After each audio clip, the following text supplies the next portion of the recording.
আজকের এই ভিডিওতে মজাদার মাটন কোরমার রেসিপি আপনাদের সঙ্গে শেয়ার করব। বাড়িতে থাকা অল্প সরঞ্জাম দিয়ে একেবারে রেস্টুরেন্ট স্টাইলে মাটন কোরমার এই রেসিপি আপনারা বানিয়ে ফেলতে পারবেন। খেতে এতটাই সুস্বাদু, রুটি থেকে পরোটা যে কোনো কিছুর সঙ্গে জমে যাবে। চলুন তাহলে দেরি না করে ঝটপট রেসিপিটি শুরু করা যাক। নমস্কার বন্ধুরা, পিনাজ হেসেলে আপনাদের সবাইকে স্বাগত জানাই। আশা করি আমার চ্যানেলের রেসিপিগুলি আপনাদের সকলকে ভালো লাগে। চ্যানেলের রেসিপিগুলি ভালো লাগলে আমার চ্যানেলটি কিন্তু অবশ্যই সাবস্ক্রাইব করবেন। এখানে আমি 2 কিলো পরিমাণ খাসির মাংস ভালোভাবে ধুয়ে পরিষ্কার করে নিয়েছি। এখন এর মধ্যে 200 গ্রাম টক দই অ্যাড করে দিলাম। এরই সাথে আমি দিয়ে দেব কিছু মশলা, যেমন সবার প্রথম দিয়ে দিচ্ছি 2 চামচ পরিমাণ আদা বাটা, তারই সাথে দিয়ে দেব 2 চামচ পরিমাণ রসুন বাটা। এখানে মাংসের পরিমাপ অনুযায়ী আপনারা মশলার পরিমাণ বাড়িয়ে অথবা কমিয়ে নিতে পারেন। তার সাথে দিয়ে দিচ্ছি কুচিয়ে রাখা পুদিনা পাতা ও ধনে পাতা কুচি, আর কিছু শুকনো মশলা দিয়ে দেব, যেমন সবার প্রথম দিয়ে দিচ্ছি 1 চামচ পরিমাণ কাশ্মীরি লঙ্কার গুঁড়ো।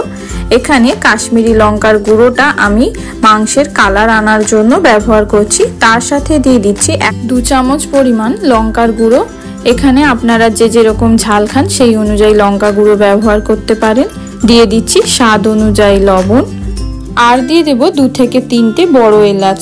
এই বড় এলাচ কিন্তু কোরমার মধ্যে খুব সুন্দর একটা ফ্লেভার নিয়ে আসে। এখন সমস্ত উপকরণ একসঙ্গে আমি ভালোভাবে মেখে নিচ্ছি। আপনারা চাইলে হাত দিয়েও এই কাজটা করে নিতে পারেন। মাংস ম্যারিনেট করা হয়ে গেলে উপর থেকে পেঁয়াজ বেরেস্তা ছড়িয়ে আধ ঘন্টার জন্য ঢাকা দিয়ে রেখে দেব ফ্রিজের মধ্যে।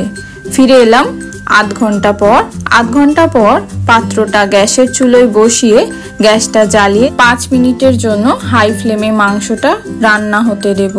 ফিরে আসছি 5 মিনিট পর। 5 মিনিট পর ঢাকনা খুললে দেখবেন মাংসটা কিন্তু ফুটতে শুরু করেছে। এই পর্যায়ে গ্যাসের ফ্লেমটা আস্তে করে দেব। তারই সাথে মাংসটা একটা হাতা দিয়ে ভালোভাবে একবার নেড়ে ছেড়ে দেব, যাতে পেঁয়াজ বেরেস্তাটা পুরো মাংসের সঙ্গে ভালোভাবে একেবারে মেখে যায়।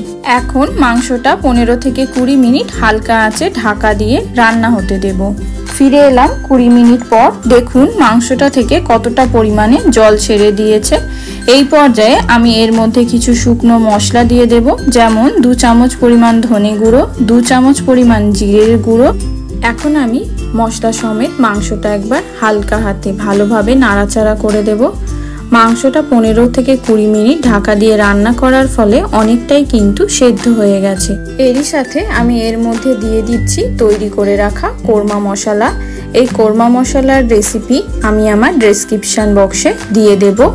এখন কোরমা মশলাটাও আমি ভালোভাবে মাংসের সঙ্গে হালকা হাতে নেড়ে চেড়ে দিচ্ছি। এখন মাংসটা আবার ঢাকা দিয়ে 10 মিনিটের মতো হালকা আঁচে রেখে দেব। এদিকে ততক্ষণে আমি একটা কাজু বাদামের পেস্ট বানিয়ে নেব।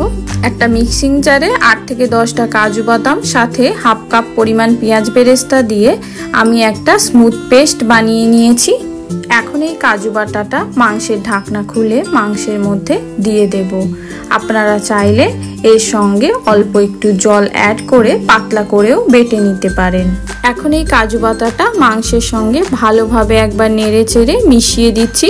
এই কাজু বাটাটা অ্যাড করার পরই দেখবেন মাংসের গ্রেভিটা কিন্তু পাতলা থেকে একেবারে থকথকে হয়ে গেছে। কাজু বাটাটা মাংসের সঙ্গে ভালোভাবে মেশানো হয়ে গেলে আরও 10 মিনিট মাংসটা আমি ঢাকা দিয়ে হালকা আঁচে রান্না হতে দেব। এতে করে মাংসটা কিন্তু একেবারে সেদ্ধ হয়ে যাবে। এই কোরমা রান্নার সময় মোটা তলাযুক্ত পাত্রে রান্না করার চেষ্টা করবেন, না হলে মাংস কিন্তু তলা থেকে ধরে যাবার সম্ভাবনা থাকবে। ফিরে এলাম 10 মিনিট পর। কোরমা পুরোপুরি তৈরি। এখন একটা পাত্রে পরিবেশন করে নেব। রেসিপি ভালো লাগলে আমার চ্যানেলটি কিন্তু অবশ্যই সাবস্ক্রাইব করবেন। তার সাথে লাইক, কমেন্ট, শেয়ার করতে ভুলবেন না।